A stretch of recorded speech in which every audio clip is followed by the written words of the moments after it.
Понятно. Так, пожалуйста, вот в первом ряду из Индонезии гость.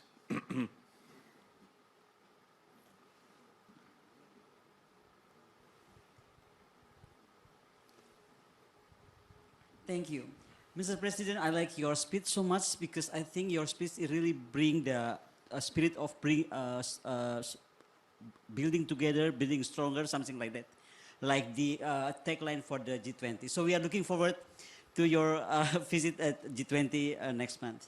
What I'm going to ask you is about the title. The title today is Post-Hegemonic World, Justice and Security to Everyone.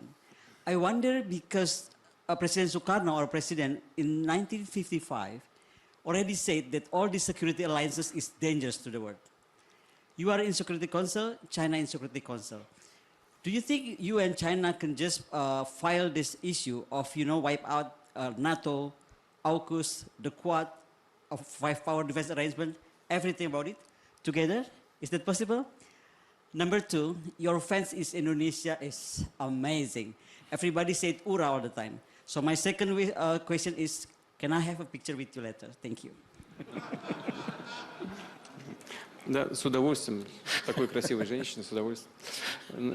Значит, у нас очень добрые отношения с Индонезией на протяжении практически всей новейшей истории. И президент Видодо, когда звонит мне, он обращается ко мне со словами «брат», я ему говорю то же самое. И мы дорожим отношениями, которые у нас сложились с Индонезией. Я благодарен руководству и президенту за приглашение на двадцатку. Мы подумаем, как мы это сделаем. Россия точно совершенно будет там представлена на высоком уровне. Но, может быть, и я поеду, я подумаю. Вот. Что касается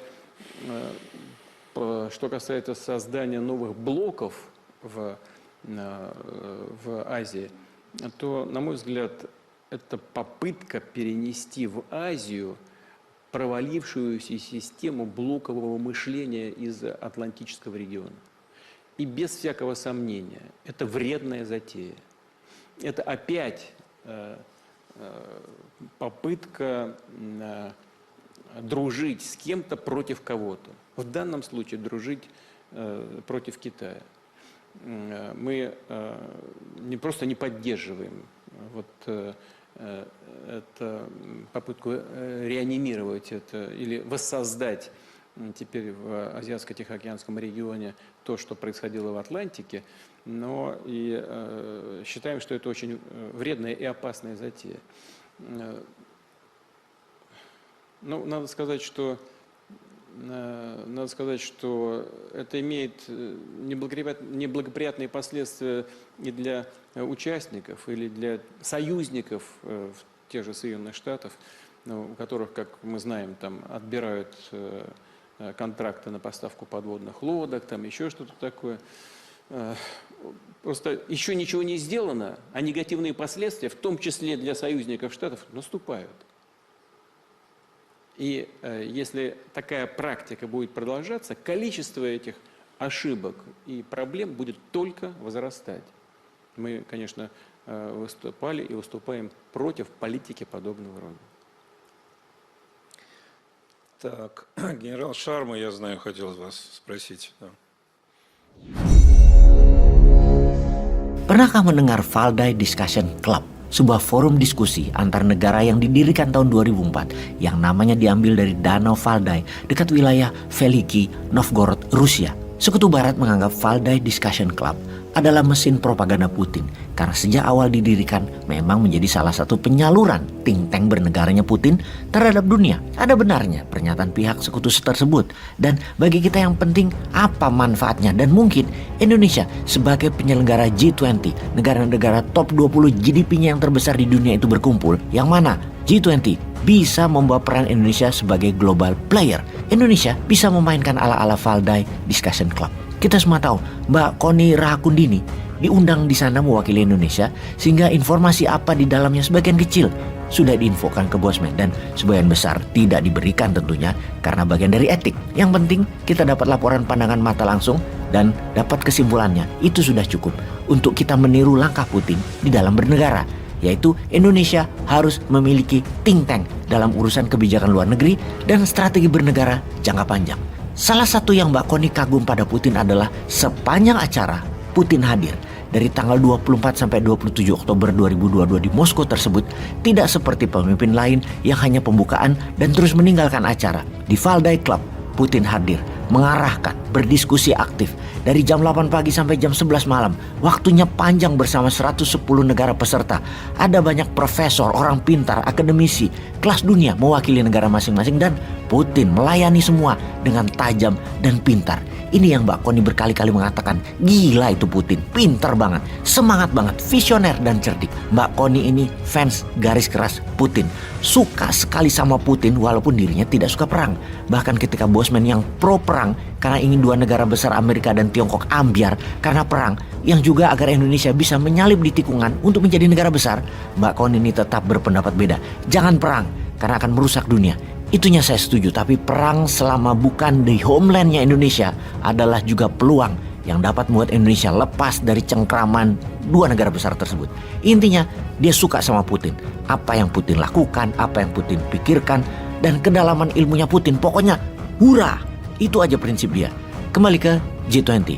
Kita berharap pemimpin kita seperti Putin selama G20 dari tanggal 15 sampai 16 November 2022 ini aktif berdiskusi, berdialog dengan 16 pemimpin negara lainnya di forum diskusi agar terjadi konsensus Bali misalnya. Jangan sampai hanya kumpul-kumpul, tidak ada kesepakatan bersama, tidak ada resolusi, tidak ada gebrakan, tidak ada wacana atau tindakan baru. Jangan sampai menghabiskan anggaran negara demi nama yang tidak menghasilkan langkah positif merubah dunia menjadi dunia yang lebih baik. Kita Indonesia harus menjadi global player, ambil peran aktif, tiru Valdai Discussion Club. Kita bantu sedikit informasi apa tema dan resolusi dalam diskusi di Valdai Club dari tahun ke tahun. Kita ambil beberapa, ini semua tujuannya agar menjadi ide. Di tahun 2014 misalnya, temanya adalah The World Order, New Rules or a Game Without Rules. Kemudian tema Valdai Discussion Club berikutnya adalah Creative Destruction, Will a New World Order Emerge from the Current Conflict? Di tahun 2017. Russia Agenda for 21st Century di tahun 2018. The Lesson of Pandemic and the New Agenda, How to Turn the World Crisis into an Opportunity for the World di tahun 2020. Dan terakhir, Post Hegemonic World, Justice and Security for Everyone di tahun 2022 ini. Ada yang menarik dalam tema di tahun 2022 ini, yaitu A Post Hegemonic World, yang bisa diartikan secara sederhana era setelah polisi dunia, The World Order, Amerika maksudnya, akan membuat hukum menjadi adil dan membuat dunia menjadi aman untuk semua manusia. Adanya World Order oleh hegemoni Barat tidak membuat adil dan kemakmuran selama ini. Pembantaian ada di mana-mana terjadi dalam 70 tahun terakhir. Dirampok lawan-lawan negara hegemonik, digulingkan banyak pemimpin yang menentang hegemonik dengan alasan dibuat-buat oleh Barat. Seperti mereka mengatakan pemimpin yang korup, jahat, padahal mereka pemimpin yang tadi digulingkan adalah menjalankan nation interest negara masing-masing dan pastinya tidak nurut hegemoni, tidak nurut Amerika. Seperti Fidel Castro Kuba, Augusto Pinochet Chili, Khomeini Iran, Saddam Hussein Irak, Gaddafi Libya, Kim Jong-un Korea Utara, dan banyak lagi negara-negara dikonfront langsung. Namun yang lebih parah, ada juga negara-negara yang tidak diserang langsung tapi diambil kekayaan negaranya. Ini parah banget. Negara-negara lemah tersebut dikendalikan dengan misalnya dijadikan negara demokrasi, kemudian mulai mengarahkan pemimpin yang jadi adalah dipilih pemimpin yang menjadi boneka sekutu. Sebuah negara didesain peraturannya, undang-undangnya diatur, medianya diatur oleh Barat, oleh sekutu. Semua di framing, diarahkan, dibatasi, diatur. Harus pakai dolar, harus hutang dolar, harus pakai Swift transfer dolar, harus segini harga minyak, harus segini harga batu bara, segini harga pangan, harus pakai vaksin, harus bayar ini itu, harus ikut PBB, harus ikut IMF. Semua dikotak-kotakan, disegregasi, dikontenkan, dipecah-pecah. Ini sudah berjalan 70 tahun yang namanya World Order oleh pihak Barat. Dalam diskusi di Valdai Discussion Club tahun ini, Putin menekankan bahwa hegemoni Barat harus disudahi. Bagi kita, terutama Mbak Koni, yang sebelum berangkat ke Moskow kita diskusi panjang bahwa kita sepakat semangat apa yang Putin katakan tersebut adalah menjalankan semangat Konferensi Asia Afrika Bandung di tahun 1955. Dan inilah hebatnya Mbak Koni. Dialah yang menyatakan hal ini ke Putin di forum Valdai Club yang kita pun pasti sangat setuju. Soekarno di tahun 1955 dalam konferensi Asia Afrika mengatakan bahwa fakta pertahanan atau aliansi pertahanan antar negara sebaiknya dibubarkan saja. Adanya fakta pertahanan adalah sumber petaka perang di dunia ini.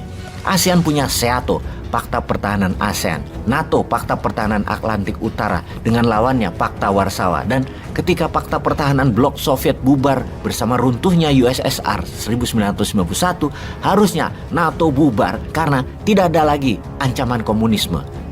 Malah NATO masih berdiri dan malah menambah 15 negara ex-Soviet menjadi membernya. Dan ngamuklah Putin. Karena NATO mulai mendekati Rusia.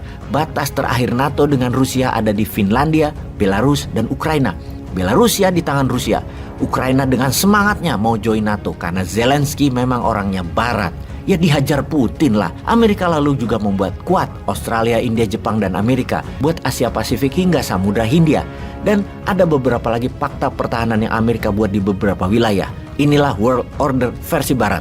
Versi Amerika yang ditentang Putin dalam tema diskusi di Valdai Club. Putin pimpin langsung diskusinya, meyakinkan delegasi bahwa sebaiknya era post-hegemoni harus segera selesai. Bagi Indonesia, itulah semangat konferensi Asia Afrika yang diusung oleh Pak Karno, Presiden pertama Indonesia. Dan di tahun ini, G20 harus ada kesepakatan kelas dunia seperti konferensi Asia Afrika yang menjadi pondasi kuat non-blok. Aslinya semangat bangsa Indonesia yang mencintai kedamaian namun selalu siap perang. Civis pacem parabellum.